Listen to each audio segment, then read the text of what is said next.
खबर Manpada police station से निकल कर आ रही है। ये जो पीड़ित लोग आप अपने मोबाइल या टीवी स्क्रीन पर देख रहे हैं, इनको कल्याण डोंबिवली के एक मशहूर साहूकार ने लाखों में फंसाया है, उनके साथ धोखाधड़ी की है। जिस समय इनको पता चला कि रोहित राठौड़ ने उनके साथ धोखाधड़ी की है, तो इन लोगों ने डॉक्टर बाबा साहब अम्बेडकर राष्ट्रीय परिवर्तन के राष्ट्रीय अध्यक्ष एवं कामगार नेता नरसिंह दत्तू गायसमुद्र साहब से अपना दुखड़ा शेयर किया। इस कारणवश नरसिंह गायसमुद्र साहब ने रोहित राठौड़ की गिरफ्तारी और उस पर कार्रवाई की मांग को लेकर डोंबिवली के मानपाड़ा पुलिस स्टेशन में एक निवेदन दिया है। इस निवेदन में रोहित राठौड़ पर सबसे बड़ा आरोप यह है कि उसने कृष्णा चौधरी जैसे अनेक लोगों के साथ करोड़ों की धोखाधड़ी की है। इन लोगों को मारा पीटा है, जान से मारने की धमकी दी है, गरीब जरूरतमंद लोगों के साथ विश्वासघात किया है। इसलिए रोहित राठौड़ को धारा 420 के अनुसार गिरफ्तार कर जनता का रुपया पैसा वापस किया जाए, ऐसी मांग नरसिंह गायसमुद्र साहब ने मानपाड़ा पुलिस से की है। इस मौके पर पार्टी के युवा नेता नाना गायसमुद्रे, रिक्शा यूनियन के नेता बरकत अली अंसारी और रोहित राठौड़ के साजिश के शिकार हुए कृष्णा चौधरी, संदीप भुजबल, अनिकेत आड़ाव, नीलेश अरोरा, सौरभ माटे सहित श्रीमती विजया राजेंद्र भुजबल ने पुलिस स्टेशन में शिकायत की है। इस विषय में हमारे संवाददाता ने धोखाधड़ी से पीड़ित लोगों सहित नरसिंह दत्तू गायसमुद्र साहब की प्रतिक्रिया ली है।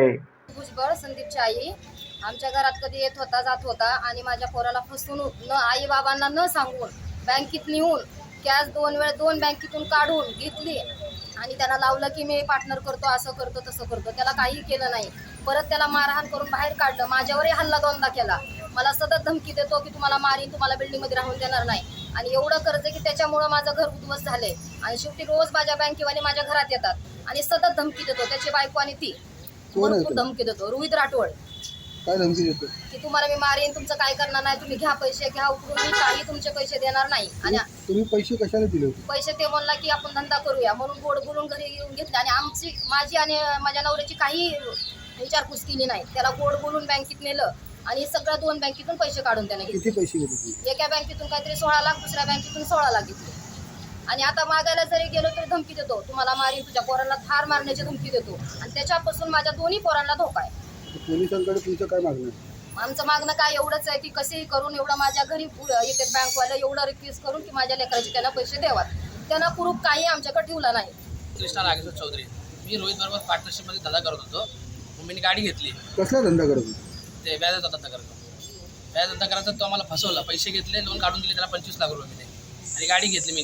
तो बोलायचा मला गाडी वापरायला दिली. आमची पार्टनरशिप 2024 तुटली. मी गाडी मागायला गेलो, त्याने गाडी दिली नाही मला. गाडी मागितल्यावरती तो माझ्यावर हल्ला केला आणि डोक्यावरती बिअरची बाटली फोडली त्याने माझ्या. आणि इथं मी मानपाड्यामध्ये त्याच्यावर केस पण केले, तर काही ॲक्शन झालं नाही आहे. माझं मागणं एकच आहे, माझी गाडी आणि माझे पैसे जे आहेत त्यांनी मला द्यावं. किती पैसे? 25 लाख रुपये आणि माझी क्रेटा. आज निवेदन रोहित चंदू राठोड यांनी जवळजवळ 10 ते 15 लोकांची फसवणूक केलेली आहे.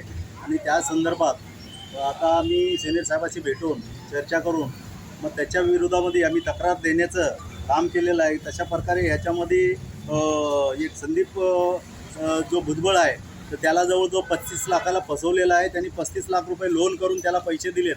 त्याला काय सांगितलं की तुला थोडेफार हे दे, आम्ही ही करू, परंतु त्याचे पैसे आतापर्यंत दिले नाही. त्याच्यानंतर कृष्णा चौधरी याची 25 लाख रुपये घेतले. त्याच्यानंतर त्याची क्रिटा गाडी आहे ती देखील घेतली, ती काय देखील त्याला दिलेली रिटर्न नाही.